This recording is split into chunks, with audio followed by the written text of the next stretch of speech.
नाज़रीन, बख्शापुर वेझो ॻोठु बख्शो डोमकी मां गुज़िरियल 2 महीननि खां बीठल बरसाती पाणी न निकितो आहे, जंहिं करे ॻोठाणा तकलीफ़ुनि खे मुंहुं ॾियण ते मजबूर आहिनि। रिपोर्ट करे रहियो आहे शंकर लाल। जो ॻोठ बख्शो डोमकी में गुज़िरियल 2 महीननि खां बरसात जो पानी तलाव जी सूरत में बीठल आहे, जंहिं करे ॻोठ में रहंदड़ रहवासी वॾी तकलीफ़ुनि खे मुंहुं ॾियण ते मजबूर आहिनि। घरनि में बरसात जो पानी बीजी वञण करे मच्छरनि जे वधंदड़ आज़ार ऐं नांग बलाऊं निकिरण जे करे ॻोठ वारनि जूं निंडरूं पिणु फिटल आहिनि ऐं ॻोठ जा रहवासी राति जागी गुज़ारण ते मजबूर आहिनि।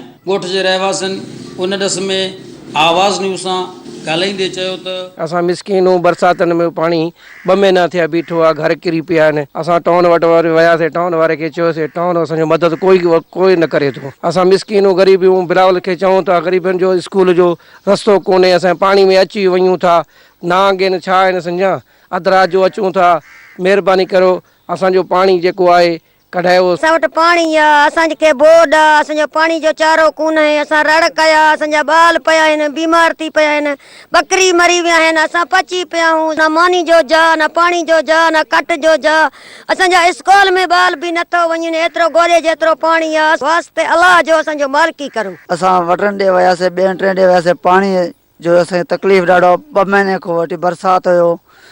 असांखे ॿाहिरि निकिरण जो को बि इम्कान आहे। साधार मरनि था, मच्छरनि में नंढा मासूम मरनि था। असांजा स्कूल बंदि आहिनि, हेॾे वॾो पाणी आहे, पाणी निकिराए, पाणी बीठो आहे, इन पाणी खे कढाए, असां स्कूल नथा वञूं, इन महिरबानी कयो पाणी कढायो।